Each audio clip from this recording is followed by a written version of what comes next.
Khalid, the way to fix market economies when there's wealth distortion or excessive wealth accumulation is twofold.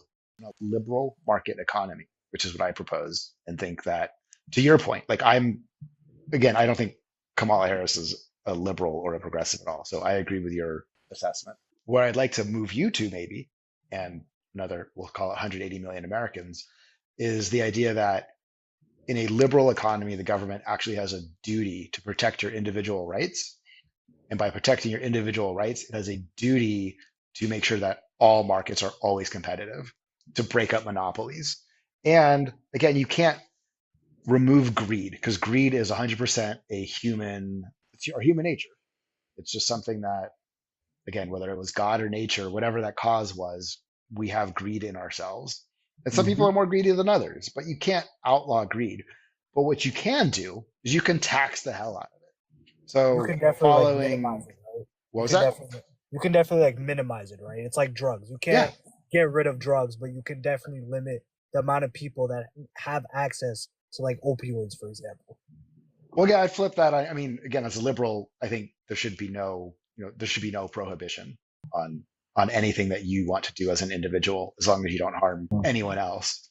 So it's a slightly different. We'll keep it to economy for right now. Yeah, Okay, yeah. no problem. No, you're fine. Yeah, that is a liberal idea. That is liberalism. Okay.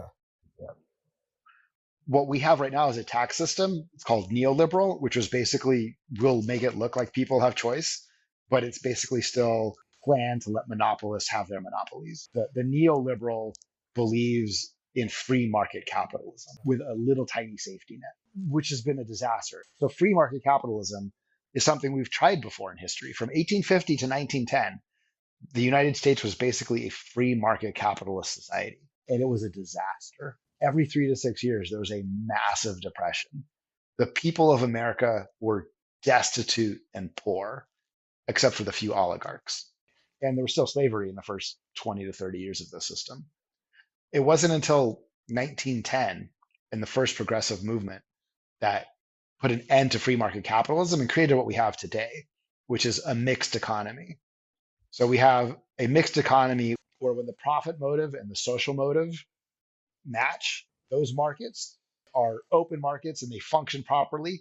And if someone starts to create a monopoly within that market, then the government, like under Teddy Roosevelt, would come in and say, we're going to remove the monopoly and restore competition. So that was the first progressive movement in the 1910s. The other part of that was then also taxing excessive wealth.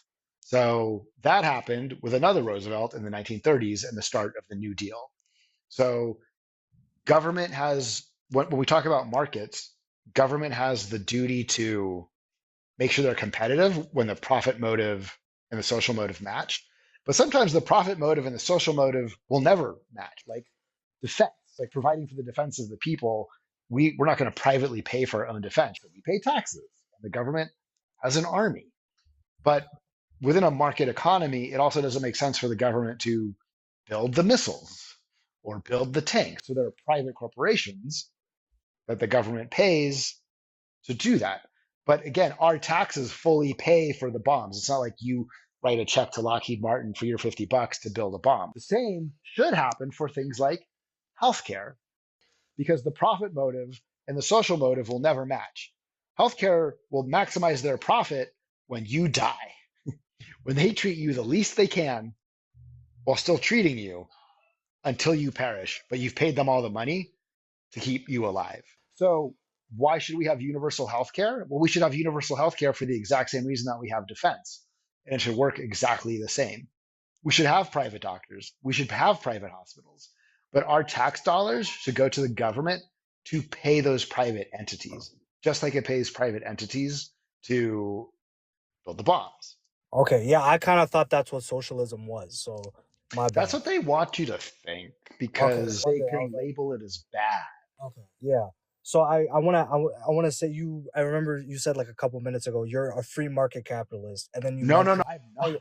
oh, okay, yeah. So I was gonna ask if a free market capitalism leads to leads to depressions every 3 to 6 years, why would you advocate for? I am advocating for a truly universal liberalism where the first duty of government is for the benefit of every single person in society. And as a liberal, I recognize that every person in society ultimately comes down to individuals. And therefore, the government's primary job is to allow you to pursue your own happiness and to let you live your life however you want, as long as you are not doing harm to anyone else.